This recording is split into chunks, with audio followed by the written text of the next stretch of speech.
Oh, oh, oh, it's so good to gather. It just feels right, doesn't it, to gather again? It's been a while. But before we say the poem, Pam Daly needs our attention for just, she said 15 seconds. First of all, welcome. But if any of you are interested in joining the library committee, please get in touch either with Judy Klein or with me. We're going to have a meeting on the 28th here, and we'd love to have all of you. Oh, thanks, Pam. And here we go, and all of you know that we start with a poem.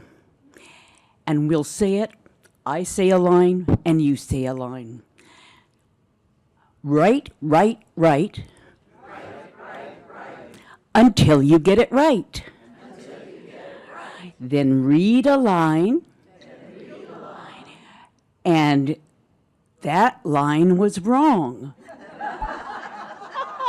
I wondered, it's been so long since I've been saying that. I've been saying this all day because it's been so long since I've said it. I will read it this time. Let's try it again. Right, right, right. Until you get it right. Then read aloud. You'll draw a crowd and bring us great delight. But I have to tell you one more story about that poem. I decided to teach it to my grandson. And I said, I say a line, Connor, and then you'll say a line, Connor. So I said, right, right, right. And then I looked to him, and he said, wrong, wrong, wrong.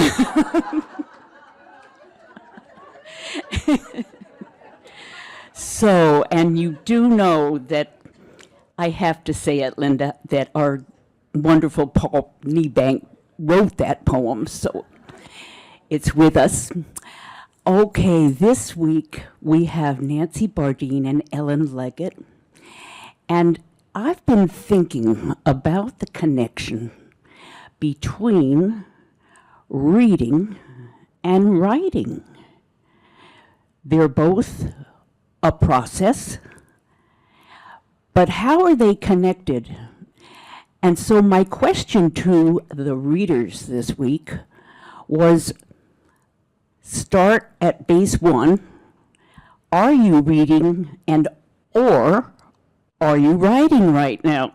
So I asked Ellen and Nancy to think about that and whether they are reading and writing or reading or writing. It's amazing. And then I actually tried to reverse the words in the poem. And it didn't work all that well. Read, read, read. Yeah. If anybody wants to try that poem, let me know. Okay, Ellen, welcome to you, and it's so good to have you here. What is your answer, or could you share with us whether you are reading and writing, or neither, or both? Well, thank you, everyone, for joining us today. I'm very tickled about this. Honestly, when I thought I was going to move into an old folks' home, I really thought I was going to sit in a rocking chair and drink myself to death. That was my original plan. And instead, I found Horizon House, and it's an amazing place, and I'm very tickled to be here and happy that all of you have found it also. It's a place that I went to the library, I found a bookshelf, and on it were books written by people who live here. And I was very impressed with them. And I want to thank Barbara Ray, and Jane has passed away, but the architect, and wonderful people who are willing to share their story.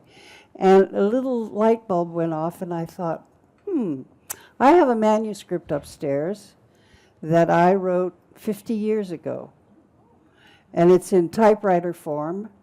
Let me dust it off and see if anything can happen. And somebody told me about the memoir writing group here, another amazing feature of Horizon House, led by a volunteer from the outside. His name is Joe Galligan and his wife.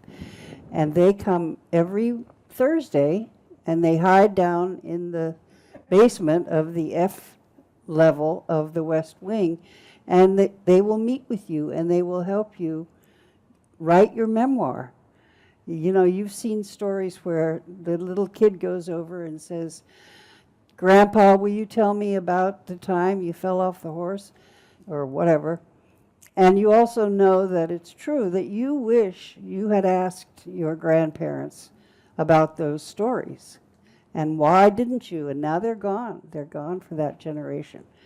So as you can tell, I'm putting in a plug for Joe. He comes every Thursday faithfully, and he'll help you just, you know, get started. As far as the question, I've always been somebody who enjoys nonfiction. In fact, I'm very impatient with fiction. I think it's not fair that they can just dribble off into imagination and not have any real motivation or real people. One of my persons that I personally do not care for is Patricia Cornwall. I believe that's her name. She's a forensic scientist, and she's gloomy, and she's got corpses all over the place. And you never know why the murder took place. She just ends the book. Personally, and this is just my personal opinion, I prefer nonfiction. So I read memoirs. I like to read about real people, real motivations, although it's difficult, as you know, to sort things out. Since this happened, people have said to me, "Oh, I couldn't write my memoir. I would have to wait until so-and-so had died." I said to Joe one day, "Why don't we ask everyone to write about their honeymoon?" There was dead silence in the room. Nobody wants to write about their honeymoon. So I like to read nonfiction, and I just finished reading Cassidy Hutchins' book. She's the woman who was interviewed by Liz Cheney and told the truth about what happened leading up to January 6th. She was one of the few honest people in the White House who was able to tell the truth.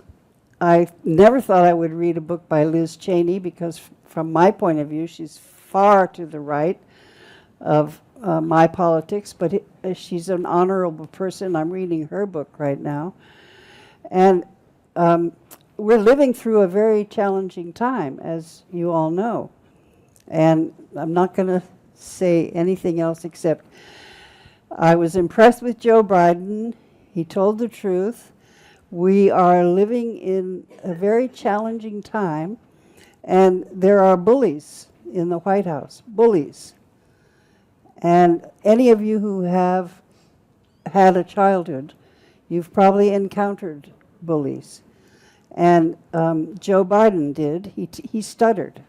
And he said kids picked on him because of his stutter. And bullies picked on him because of his stutter.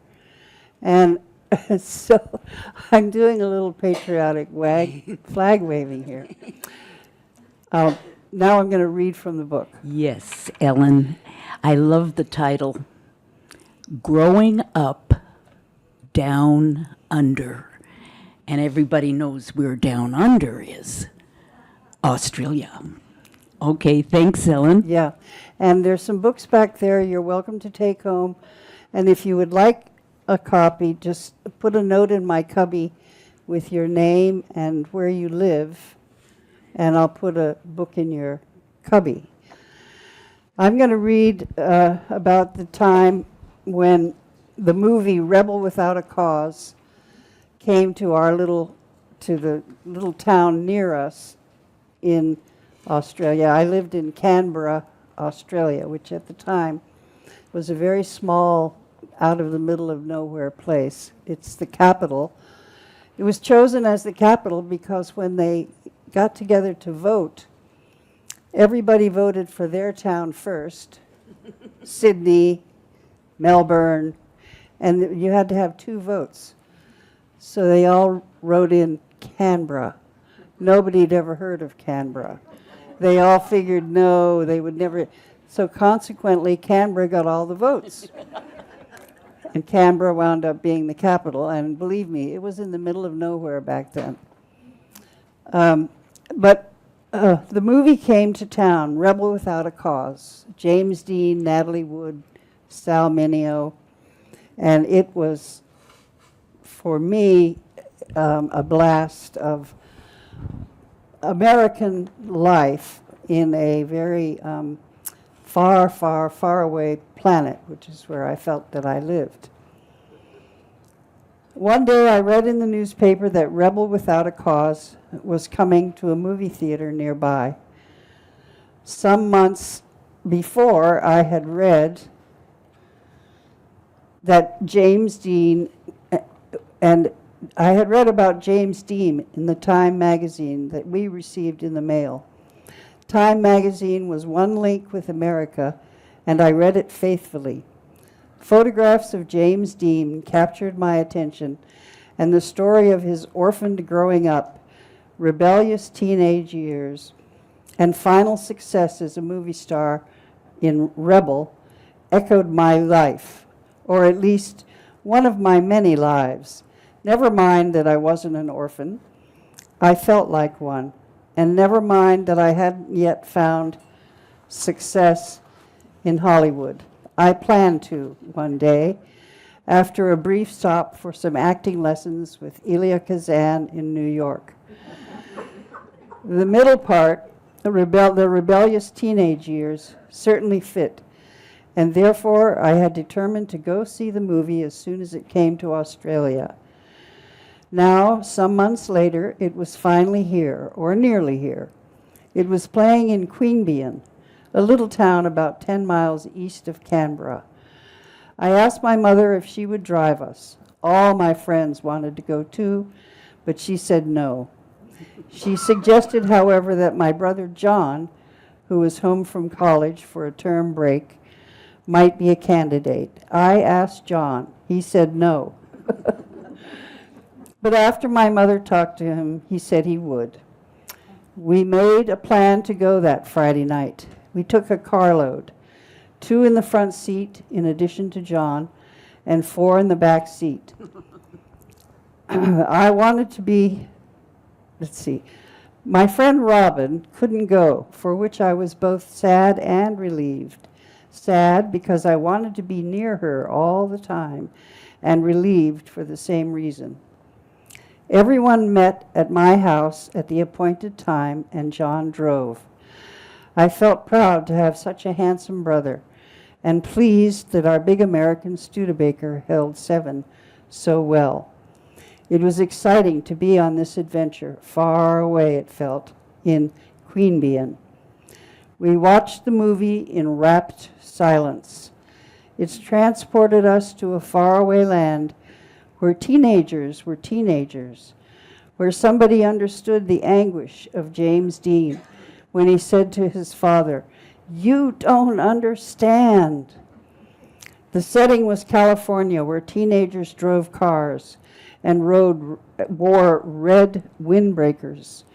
James Dean was heartbreakingly handsome, and Natalie Wood provided a flouncy sincerity to his tumultuous moods. The parents were cartoon-like figures who were baffled by their son's emotional life. School did not exist except as a place to meet friends. I loved the way James Dean looked and transported myself into his persona. But on another level, part of me realized that someone understood. The people who wrote the script and shot the movie understood that teenagers had lives and feelings of their own, separate from their parents and separate from school. Teenagers were treated like people in the movie, not like children to be ignored or like soldiers to be ordered around.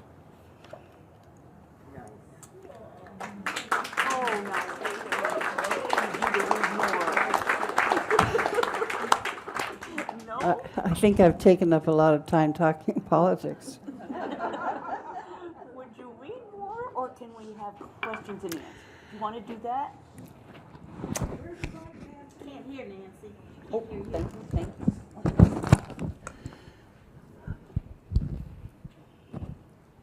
I've invited her to read some more. Or is she ready for Q&A? So, what do you think, Ellen? What do you all think? Oh, we've never taken a vote before. This is fun. Read more? Yes. Oh, many yeses there. Okay. Boy.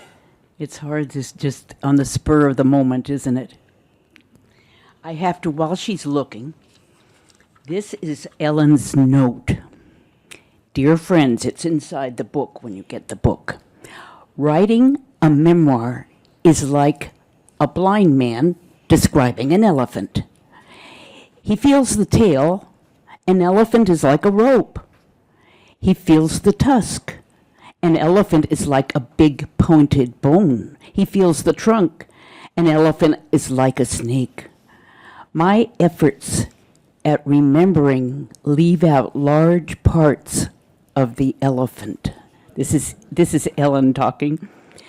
Also, the names have been changed to protect the innocent. Thank you for understanding, Ellen. So she really understands what a memoir is. Have you found a spot? Yes, I'll read a little bit more of the going to see the movie. The drive home was quiet. I sat next to John, thinking how lucky he was to have been born a boy, but no longer thinking him very handsome compared to James Dean. No one said much. Each was lost in... that was a mistake. Each was lost in his or her own thoughts. James Dean pulled at me from the across impossible miles to America, California, where I knew I belonged.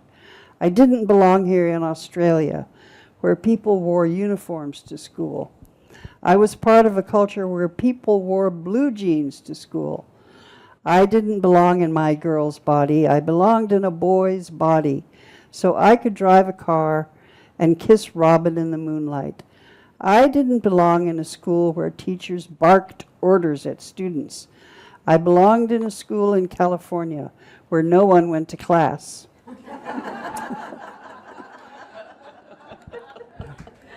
Oh, thank you, Ellen.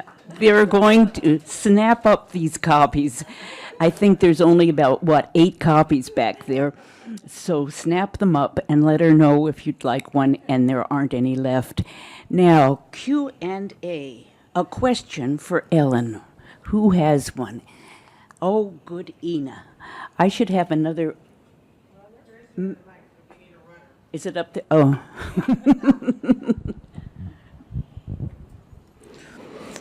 Helen, why in the world were you in Australia? And how long were you there?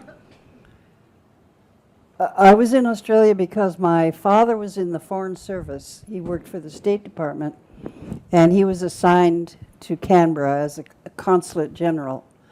I was there for 4 years, 1952 to 50, whatever that is, 56 plus. Yes. Pam. Thanks, Linda. Okay, it is on. Ellen, where else did you live during your youth with your father in the diplomatic corps?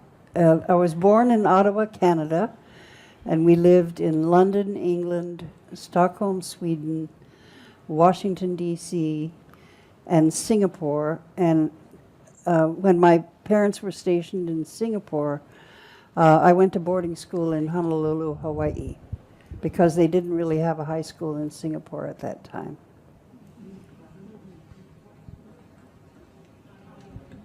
Ginny. Is it on, Ginny? When you came to the United States, where did you land, and how different was it from what your dreams and vision had been of the United States? My next chapter was Honolulu, Hawaii. I lived in the boarding school at Punahou High School for 2 years. And it's hard to imagine two places more different, two cultures more different. Honolulu was the California of my dreams, but I was pretty much overwhelmed by the reality of American life compared to the small world that I had experienced in Australia. What's an example of that? Well, part of what was comfortable for me in Australia was that they did not have a dating culture. It wasn't necessary to go steady, although some people did. It was a bunch of boys and a bunch of girls might get together once a month for somebody's birthday party at somebody's house. And they had a big table of sweet things to eat. And it was an odd kind of foreign culture, although we developed our own plans, which are mentioned in the book. We decided that we would do what was called a scavenger hunt, which meant you went off into the darkness with somebody holding hands, supposedly looking for these items on your list. And it was a chance to go off and make out in the bushes. So, although the culture was different on the surface, the teenage activity was similar from country to country.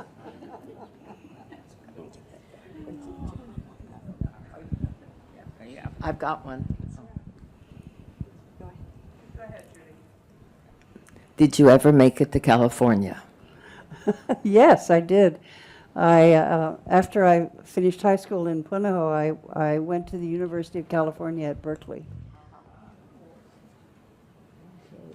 What'd you study?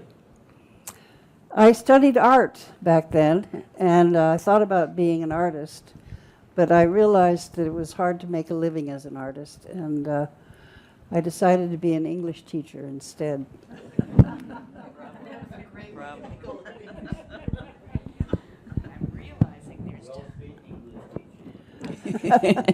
There's timing on these mics.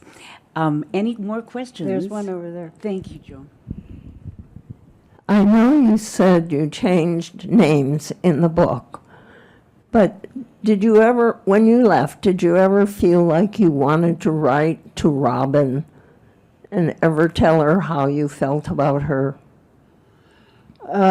That's an interesting question. I've been debating whether to send her a copy of this book. Oh, you should. I think I will.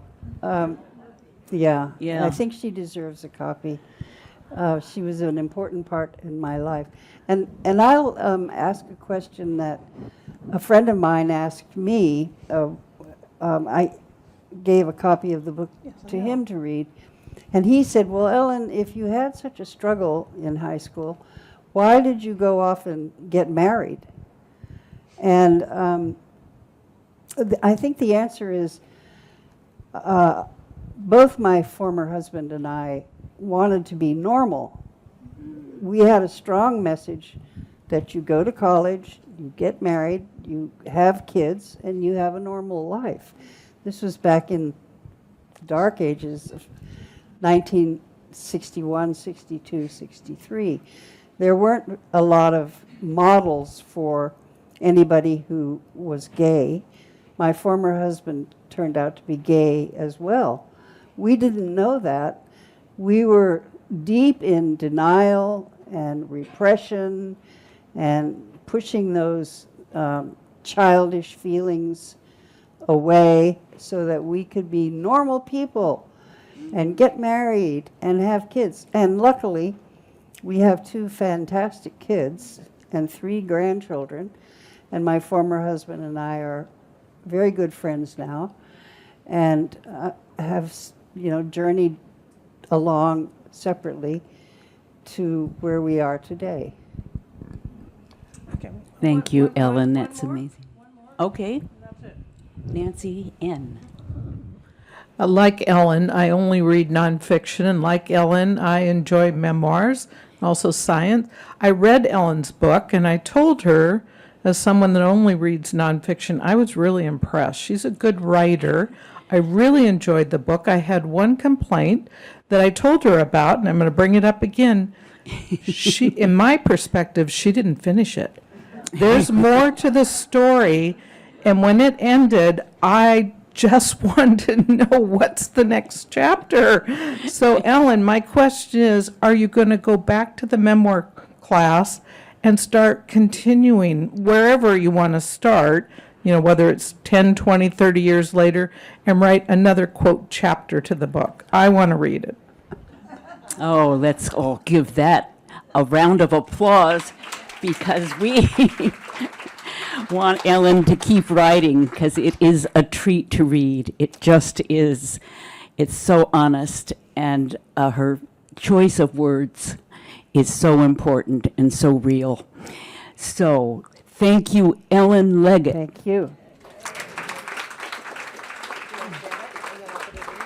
In the pocket? Okay, now let's see what has to happen here. And you have a chair here, don't And you, I'm going Ellen? to give her a mic. How do I work it? It's already on. Do it. And Oh, this water is used. thank you. I'll set it down here and not kick it. Oh, thank you. This is Nancy's water. Oh, should I come? Yes. Oh, welcome to Nancy Bardeen. And Nancy is reading a short story, and she'll tell us the history of this story. But first of all, Nancy, reading and writing. Are you reading and writing as we speak? As we speak? Well, no. Good for you. I love being called up as we speak. Good response, Nancy. First, could I show my shirt Oh, for sure. for people who haven't seen it? People who are new haven't seen it. I always wear this to readings. I hope you all get the grammar. Okay, let me see. Let's eat, Grandma. Let's eat, comma, Grandma. Commas save lives. Okay, thank you. That's great. Thank you, Nancy. Oh, that's wonderful. Well, if you would like to share what you're reading or writing, or do you want to just dive in? It's up to you. Well- You can go either way. It could be very fast. I subscribe to the New York Times print section 7 days a week, and that takes care of the reading. And I get up very early in the morning because there are people down the hall who want certain sections as soon as possible, and so that's what I read. Okay. And I also am reading this, rereading this one, the Federalist Papers, because Marianne and I are great devotees of the HHTV Great Courses, and this is the one that's going on now, the Federalist Papers. So this is a copy I had in college. I'm rereading parts of it. Yeah, isn't that wonderful? What did it cost? $1.95? Probably. Oh my I don't know. goodness, it's fun to find a book that costs $1.95. Yes, in those Okay. days. Yeah. Here we go. Catch your Okay, breath and writing has nothing to do with what I read. yeah, I know that. It's life. I It's- write about what I see in life. Yeah. So I'm bringing a short story, and it was published long, long ago when my children were in bed at night, after they went to bed, I had a couple of hours to write. And so short stories seemed like the right length for me to fit into that time. And at that time, romance was very big. It's even bigger today. It's a huge market, an absolutely huge market. And so this is a love story. It was written for that market. What else can I say? I'll say what happened was I had a friend later who also decided she wanted to write, and she asked me for copies of stories that I'd published, and one of them was this one, to get ideas of what she might want to do herself. And so I lent them to her and forgot all about it, and years went by, and years went by. And she died about 1.5 years ago, and her husband found them and returned them to me. And so I shoved them under the bed, and then I decided, you know, I'm going to throw them out, and I flipped through. And when I read especially this one, what struck me, because I had written this decades ago, what had struck me was how much American life had changed in that time. And this story, the market for this story was female with a high school education, but probably not much farther. And the predating, what struck me most about this was the lack of evidence of political polarization. She came from from people who went to high school and not necessarily college or way beyond where a lot of people here went. And this was just a story that was about people. It was about Americans. It was us. And it sort of didn't matter, what level. It was just a story. And it was also, so it's the other reason I chose it too is I think it reads well. It has a lot of stuff in it. So that's what I'm bringing you, is a romance. And if the men want to leave now, we'll give you 5 minutes, 2 minutes. Okay. It's written in the first person, and the title is Sandy, which is the name of the young lady. When a girl winds up after 7 years of marriage with 2 small kids, 1 large dog, and a rusty old Chevy, I guess she shouldn't mind bumping into an old boyfriend. But I sure wasn't expecting to bump smack into Larry Clark that afternoon in the crowded front doorway of the Taco Town Cafe. I'm really sorry, I blurted, clumsily shifting Timmy to my other arm, as the tall, good-looking guy whose feet I'd stumbled over bent to pick up Timmy's toy truck that had just crashed to the floor.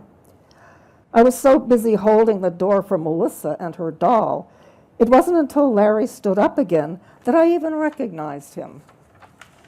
Larry's face suddenly broke into a big grin as he handed me the truck.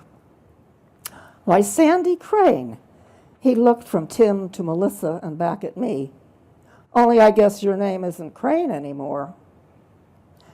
No, and it isn't even Cullen either, I thought, feeling that lump of sadness that still rose in my throat now that the divorce was final and that Bob Cullen had just walked out of my life forever. But from the cheerful smile on Larry's face, I guessed he hadn't heard about it. And as I stood there smiling back, it suddenly seemed sort of embarrassing to go out of the way to start explaining it all. The next thing I knew, I was standing at the end of a long line in front of the counter, and Larry was standing right behind me. So, what's the best thing to order around here? How about their enchiladas? Larry was peering over my shoulder at somebody's plate as they passed by. Just then I got so busy trying to hang on to Timmy that I didn't have a chance to admit that the kids and I never actually tried anything but the $1 a bowl chili. 1 bowl and 3 spoons meant we could afford an outing once a week. "Hey, that chili looks like a great idea," Larry decided after he saw our tray. I turned and looked for a table, but the place was so full that when Larry appeared beside me a minute later and we both spotted one little empty booth at the same time, we quickly agreed that we weren't going to mind a bit sharing it. "So it looks like you've been busy," Larry laughed as Timmy squeezed into my lap and promptly jabbed his fingers into the chili. I nodded, feeling my cheeks turning pink as I wiped him off and set the bowl safely in front of Melissa, trying to keep Timmy from tugging at Larry's tray. "Oh, and how about you?" "Oh, busy as ever." Larry swallowed a mouthful of chili, and for just a second a sort of sad look passed across his face. But I just figured that maybe it was because he was beginning to regret he'd gotten stuck eating in a preschool. "I guess you don't have kids," I heard myself mumbling apologetically. Larry shook his head. "Nope, not even married. Too many girlfriends, I guess." He smiled over at Melissa, who was behaving like an angel, and then at Timmy, who by some miracle had decided to smile shyly back. "All I can say is guys like Bob Cullen have all the luck. A girl like you, a couple of cute kids." I took a deep, desperate breath and steeled myself to admit that things hadn't exactly turned out that way. "Why, I'll bet you and Bob even live in a little white house with a flower garden." Maybe it was because Bob and I really had lived in a little white house with a flower garden, the one the owner had been nice enough to let me stay in a month longer without paying rent, because we'd had no place else to go after Bob walked out. I just wanted for a few crazy minutes to keep on pretending to myself that we still were. Whatever it was, by the time we'd finished the chili, I hadn't even had the chance to mention any more about Bob and me. Then we got up and started walking toward the old Chevy out in the parking lot. As usual, the minute our dog Diggity saw us, he was barking. When I opened the door, he bounded out and started wagging his bushy tail against Larry's pant legs. "Be careful, he's shedding," Melissa solemnly warned Larry in her best grown-up manners. When Larry patted Diggity on the head and told Melissa something about how he wished he had a nice, friendly dog like that, I just thought he was being polite. But I guess Larry really meant it, because by the time I turned around from strapping Timmy in his car seat, Diggity was sprawled calmly at Larry's feet, and Melissa was busy explaining all about how Diggity had gotten his name. "She's right," I admitted. "Diggity digs up everything." As a matter of fact, Diggity had become a real problem, since Pastor Smith and his wife had been letting us live in the Sunday school room of the church basement until I could get on my feet again. Diggity had made more than one hole in Foursquare Church's neatly planted landscaping. I knew some of the people in the church were getting anxious for us to find Diggity another home. Just as I drove out, Larry pulled up beside me and ran down his window. "By the way, give my best to old Bob. He's one lucky fellow, and tell him I said so." I could feel the tears sting my eyes even before his car disappeared down the street. Somehow all my dreams of romance had just seemed to walk out the door with my marriage. But watching Larry drive away, I couldn't help remembering how it felt every time he'd smiled at me across that little table. By the time we pulled into the driveway of Foursquare Church, though, running into Larry like that was beginning to seem like just some kind of dream. But I sure wasn't dreaming when Diggity leaped from the car, tore through a neatly pruned bush, and flopped down with a thud on a bed of flowers planted by the front walk. I just finished wrestling him back into our little room in the church when Pastor Smith's wife came by. "Sandy, I got to thinking the children might not be warm enough these nights." She bustled in and dumped the pile of blankets she was carrying in her arms onto one of the little cots they'd set up in the corner for Timmy and Melissa. And I was thanking her for all the trouble she was going to because of us. Without her and Pastor Smith, I don't know what I would have done. Why, Sandy, you don't owe us a thing. I'm just so grateful that you're going to be taking that load of bookwork off Pastor's shoulders. Bookwork? Why, yes, she frowned. Don't tell me Pastor forgot to talk to you about it. Maybe if it had been the first time I'd had to tell Mrs. Smith that he'd forgotten to tell me something, she wouldn't have acted so upset. But after she sat down and explained about the bookwork herself and broke down and confided that she'd found out that Pastor had a real problem. At first, I tried to tell myself it was just because we're getting old, she smiled worriedly. But then he started forgetting important things, and he never used to do that. That's when she explained how she'd finally talked him into going to a doctor, and they'd found out he had some kind of disease where his mind would just keep slipping more and more, and there was no way they could cure it. That's why, Sandy, I was hoping, with those high school courses you told me you had, well, that if maybe you could sort of ease into being his assistant, the rest of the congregation wouldn't have to know there was anything wrong, at least not right away. For sure, I didn't have to think twice about doing anything I could to help the Smiths. And that afternoon, after Mrs. Smith took me into the church office and showed me some of the things that needed doing, I was just hoping I could remember enough from my typing and record-keeping courses to be able to help. By the time she left, she seemed really relieved when I said I'd try, and she made me promise that I wouldn't breathe a word to anybody else about Pastor Smith's problem until she talked to some of the people on the church council. It was when she left I discovered Diggity had gotten loose and spent the afternoon outside digging up the churchyard. "Bad dog, Diggity," I heard Melissa scolding as I headed for the storage room to find the spade and rake. Maybe it was because lately it was beginning to seem as if I was devoting most of my life to straightening out the messes we got into. Whatever it was, before I headed outside to try and repair Diggity's damage, I slipped into a fresh blouse and stopped long enough in front of the mirror in the little Sunday school bathroom to pat on some lip gloss. But I was almost beginning to wonder why I'd bothered after 15 minutes on my hands and knees beside the church walk trying to prop up a roll of squash flowers. That's when I looked up and saw Larry's car coming slowly up the street. There was an attractive redhead behind the wheel, and Larry was sitting in the passenger seat. And I don't know why in the world I should have felt a twinge of disappointment when I saw her with him. After Larry waved at me and I waved back, I watched them disappear. I picked up the shovel and headed toward the hole Diggity had enthusiastically excavated under a bush, and I just finished filling it in when I discovered a pair of polished wingtip shoes standing next to it. "I'm beginning to see what you mean about Diggity," Larry grinned as he looked down at me. "You want some help?"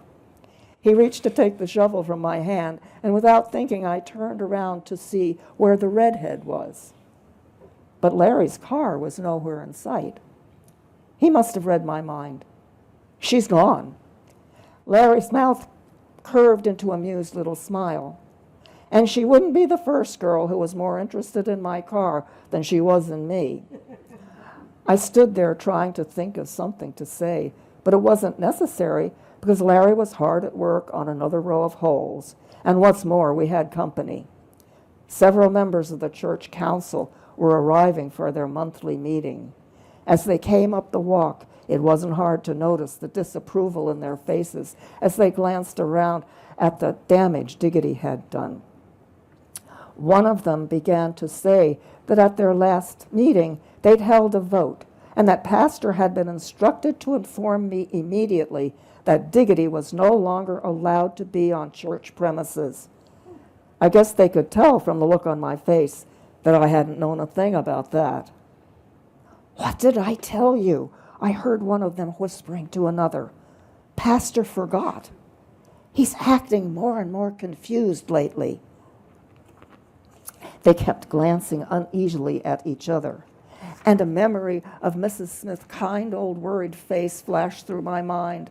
Poor Mrs. Smith, she didn't need gossip, she needed time. Oh no, I heard myself blurting. Pastor Smith didn't forget anything. He told me right after that meeting that Diggity had to go immediately, and it's all my fault that the dog's still here. I glanced desperately along the row of stern faces staring back at me, and at the end I saw Larry, who'd come over to see what was going on. And this man here, I blurted, pointing to Larry, was going to take Diggity right then, only he was out of town. Larry almost dropped the shovel he was holding. He looked so surprised when I said it. As a matter of fact, since I just made it up on the spur of the moment, I was almost as surprised as he was, but deep down, all I could think was that somehow I had to try and help Mrs. Smith. And it took me all of 1 second to decide that since I was telling a lie anyway, I might as well make it a whopper. As a matter of fact, I said firmly, that's why he's here right now, to take Diggity, as soon as he's finished fixing up the churchyard, of course. I saw a couple of them nod their heads approvingly, only I don't remember seeing them walk away into the church. I was still in shock. I guess Larry must have been in shock, too. Larry, I'm sorry, I stammered. Really, I can explain everything. But he just stood there staring at me, and then his face broke into a big smile. Did you really mean it? That I can have Diggity? No, really, it's... But Sandy, I'd love to have Diggity. That's when Larry started telling me how since he'd moved back to town, he was staying someplace that was sort of off the main road and a little lonely, and that after he'd seen Diggity, he'd been thinking how much he could use a big friendly dog like that with enough of a bark to be a watchdog.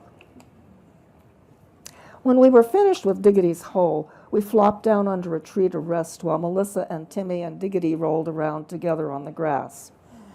That's when Larry said there might be a problem about his taking Diggity, and at first I thought he'd changed his mind. Oh no, it's just... Well, are you sure it's okay with Bob if you give away Diggity? Suddenly I knew I didn't want to go on pretending anymore, and I just quietly told him that we were divorced. I guess if Larry hadn't looked so sorry for me when I said it, I would have told him that we'd ended up living in the church basement, too. But I just added that I'd started helping out sometimes in the church office. I was wondering what you were doing here, Larry looked impressed. So you're one of those modern organized women who...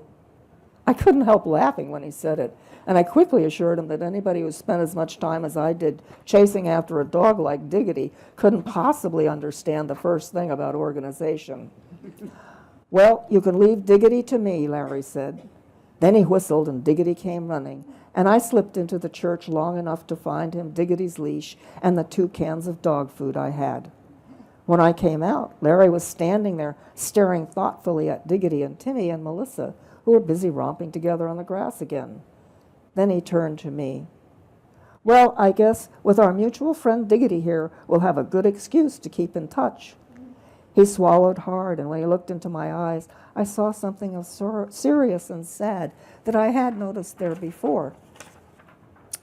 Hey, listen, Sandy, it's really been great seeing you again. Of course, that was exactly what Larry had said in the parking lot at Taco Town. Only this time, the quiet way he whispered the words, I got the feeling that he really meant them, and I could feel a little shiver of excitement run up my spine. He and Diggity had started walking up the street. I looked around for the redhead, but Larry's car was nowhere in sight, so I called to ask if he needed a ride. He looked back and shook his head and yelled thanks anyway and kept on walking. I thought it was a little funny, but then I just figured out that maybe a good-looking guy like Larry had so many girlfriends he didn't think it was that big a deal if one showed up missing, even if she did have his car. But I couldn't resist a little sigh of triumph to think that thanks to him, at least the problem of Diggity was solved. It took me less than an hour to find out that was wrong, because that's how long it took the kids to discover Diggity was gone. All my explaining about how Diggity was going to be a lot happier with a nice person like Larry instead of being cooped up in a church basement didn't make any sense at all to Melissa. She sniffed all through dinner, and when I put Timmy to bed, even he noticed that Diggity was missing from his usual bed in the corner on the floor. By the time the kids had finally cried themselves to sleep, I was wondering how I could have been so stupid not to realize how much they'd miss him. By the next morning, I was feeling so guilty that I was even beginning to wonder how we could get Diggity back again. That's when I realized I didn't even know where Larry was living. And even if it was probably one of those expensive new condos they'd been building like crazy out on the edge of town, well, I still wouldn't have the slightest idea how to find him. Besides, I promised Mrs. Smith I'd get busy trying to organize things at the church. I went through some of the old cardboard boxes I'd stuffed our possessions in when we moved, and came up with a pretty dress I hadn't felt like wearing for months. After I slipped it on and curled my hair, I set Timmy and his playpen in the yard outside the church office window, where I could keep a good eye on him and Melissa while I worked.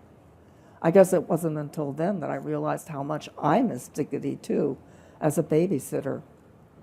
And then I looked out, and suddenly Diggity was there, with his big, clumsy paws all over the edge of the playpen, licking Tommy's face, and Melissa hugging his rough, shaggy coat and jumping up and down with delight. Should I stop? No, Oh. I'm excited. Oh. Well, I was right about Diggity being a watchdog, I heard a voice say behind him. Yup, you have to watch him all the time. When I turned around, there was Larry, casually leaning against the door of the church office. I was so surprised I jumped up, and for a minute he just stood there, and the way he was looking at me, I was really glad I'd gone to the trouble to find the dress. That's when he just said what he just said began to sink in. And knowing what a nuisance Diggity could be, I started apologizing and saying that I couldn't blame him for bringing the dog back. Larry looked upset. Oh, no, I was just kidding, honest. Diggity's going to do great out where I'm living. He walked over to the window and looked out at the kids who were still playing with Diggity.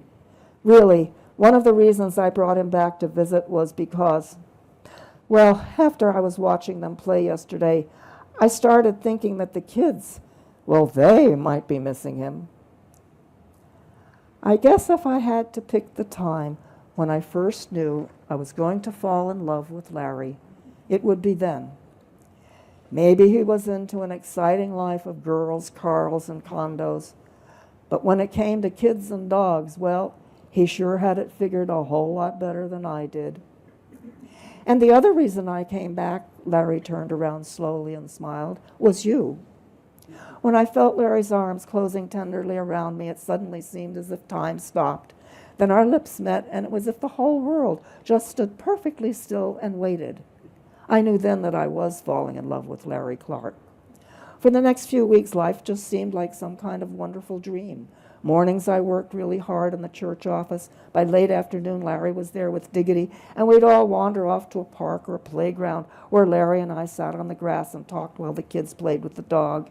And except for those few days when Melissa came down with a light case of measles, Mrs. Smith seemed to have no trouble at all finding people from the church who were only too happy to stay with Timmy and Melissa for a few hours so I could get away to be with Larry.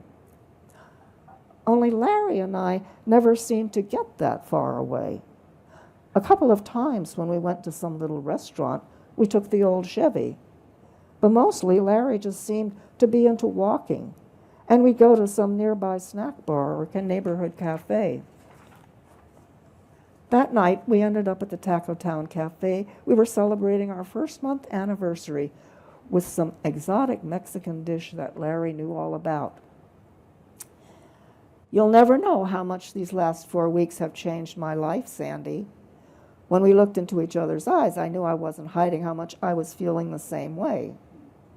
That's when I decided to tell Larry the great news about my job, because just that afternoon, the church council had found out about Pastor Smith's illness, and they'd all agreed they wanted to help him stay on as long as he could. When Mrs. Smith explained how I'd been helping out, they'd voted to hire me full-time as his assistant.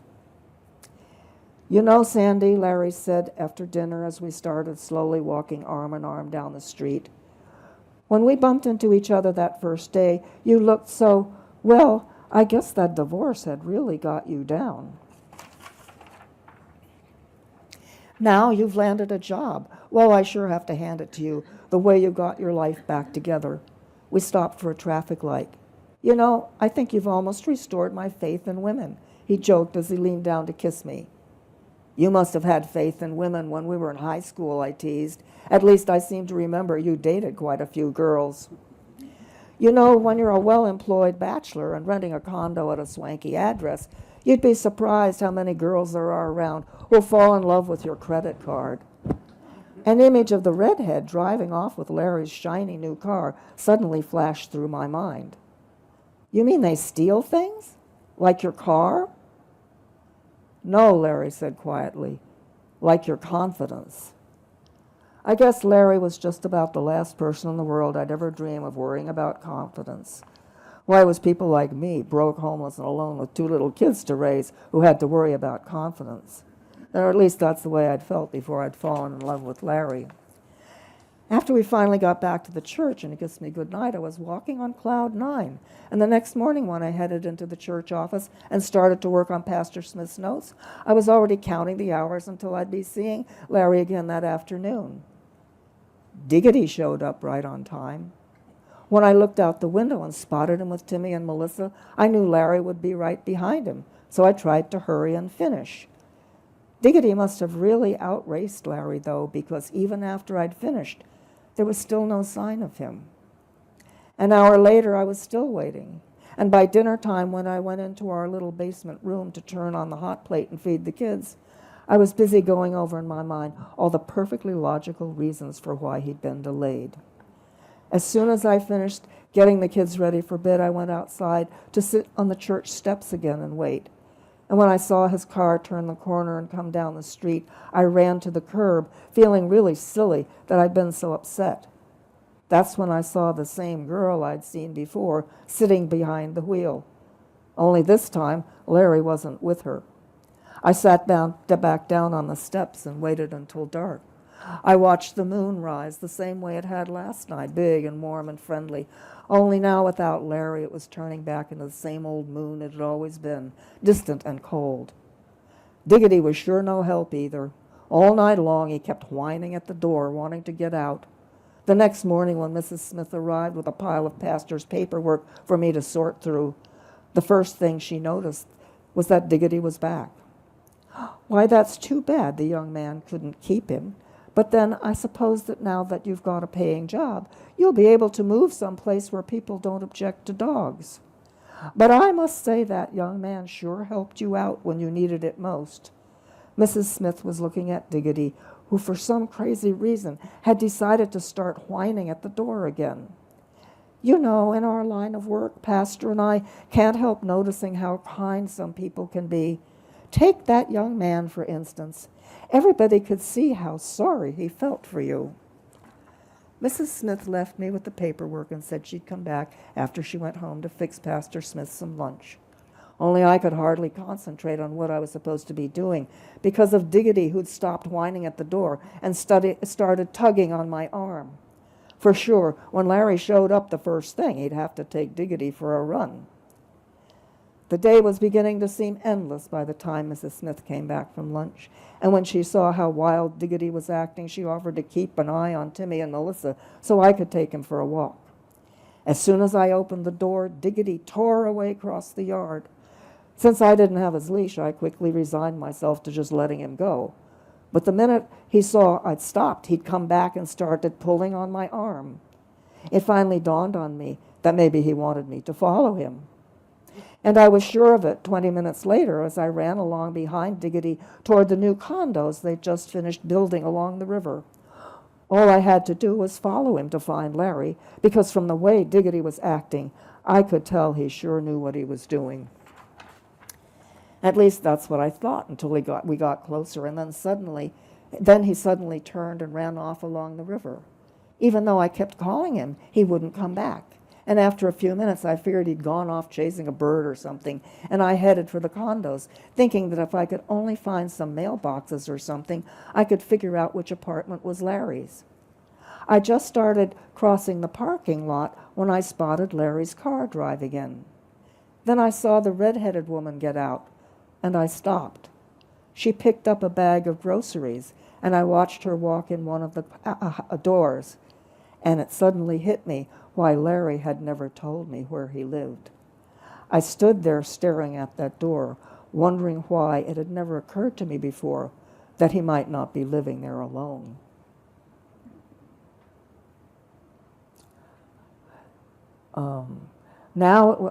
I keep cutting this because it was so long. And now it was beginning to dawn on me that just because I'd fallen in love with Larry hadn't meant that he'd fallen in love with me. How could I have been so blind? Why, even Mrs. Smith had guessed the truth. What did she say? Everybody could see how sorry he felt for you. And then Larry making up that story about how he needed Diggity for a watchdog just to get me off the hook that day at the church council, when the church council came striding up the walk. He'd felt just as sorry for the kids as he did for me, too, bringing Diggity back so they wouldn't miss him so much. And then Larry had found out I had a job and would be able to find some place to live beside the church. He'd sent Diggity back. I could see now how I'd been wrong about everything except Larry. What was it Mrs. Smith had said? In our line of work, Pastor and I can't help noticing how kind some people can be. Take that young man, for instance. Larry just happened to be a terrific guy, and I just happened to fall in love.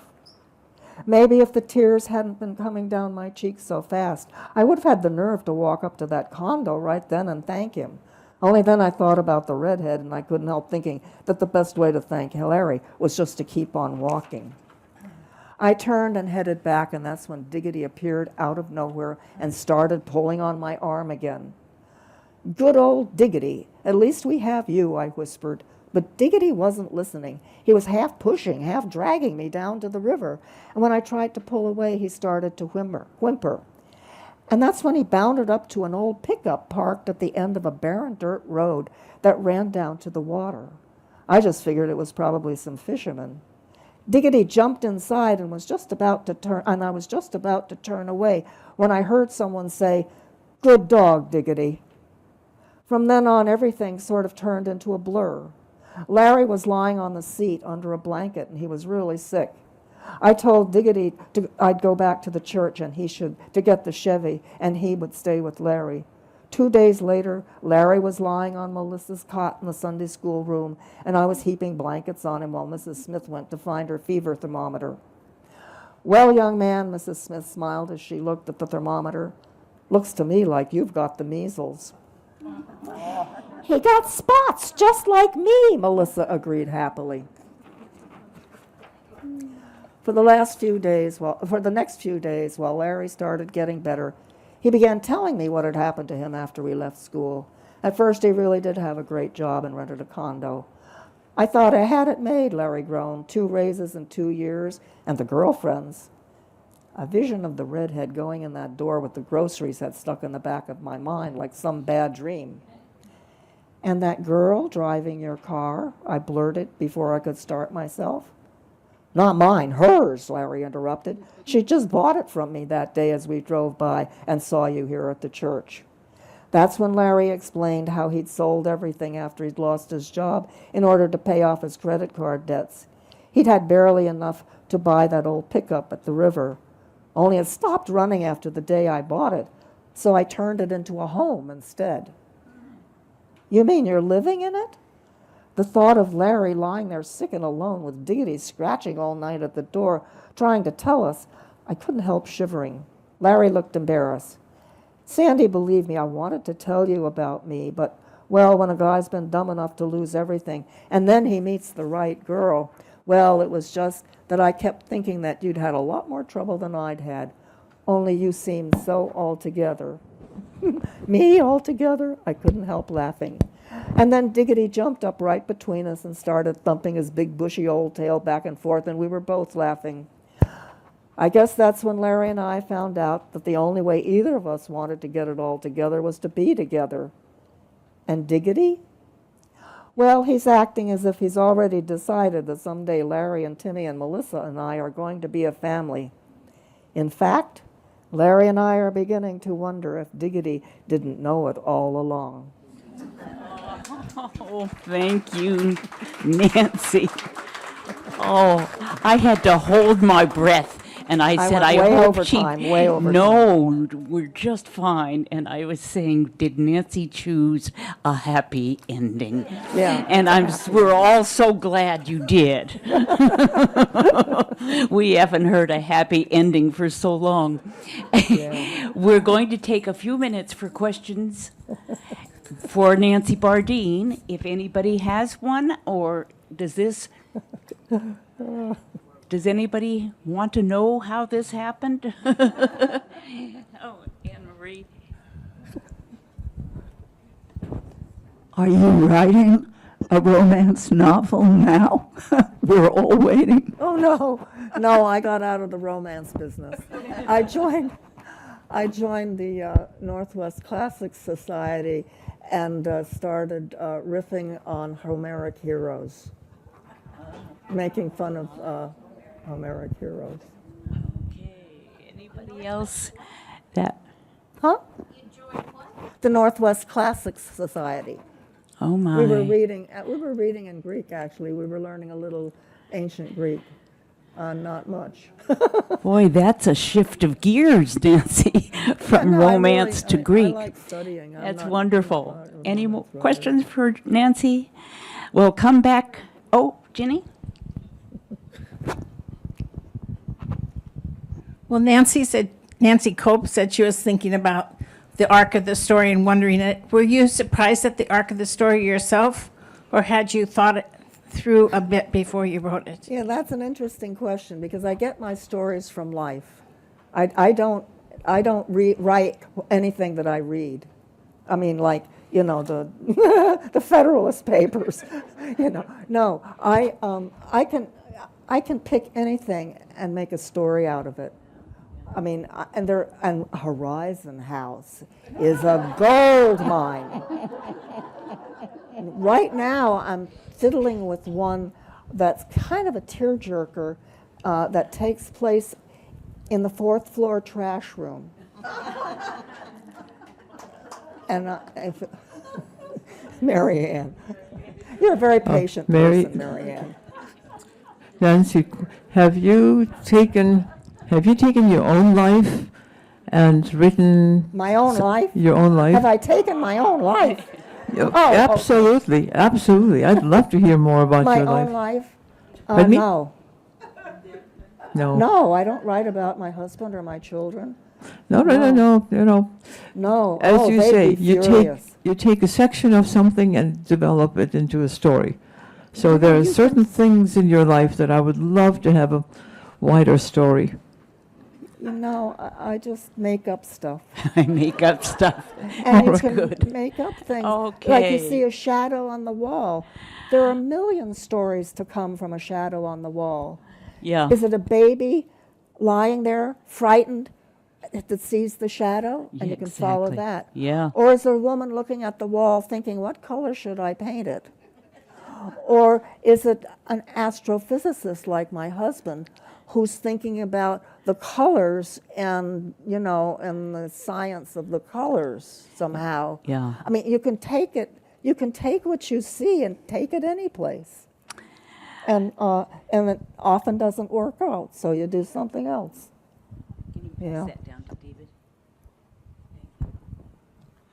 Nancy, I think this would have been a two-part movie on the Hallmark Channel. You know, you have the happy, the almost happy ending. That would be Pardon? the cliffhanger, the first part, and then What you did have you- the whole second, all the adventure. You know, the illness and all, the uncertainty. That would be like the second movie. And obviously, you know, if the Hallmark Channel had been around when you were writing this, they would have snatched you right up.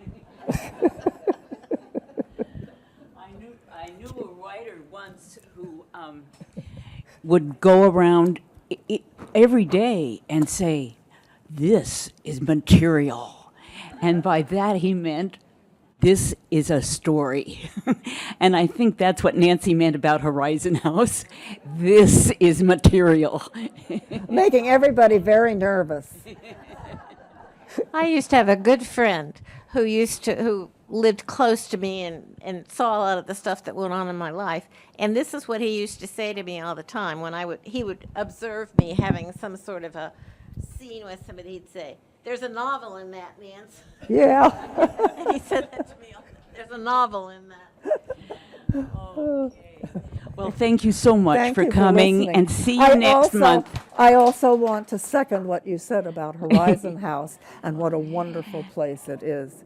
It is, everything that you said, I agree and support, underline. Yahoo, Nancy, that was wonderful. I just want to close with showing you how thick Volume 2 is. Volume 2 of Writers Read, and Marian Mayura has started Volume 3. So get writing and let Linda Niebank know that you're ready to read. Okay, thanks so much.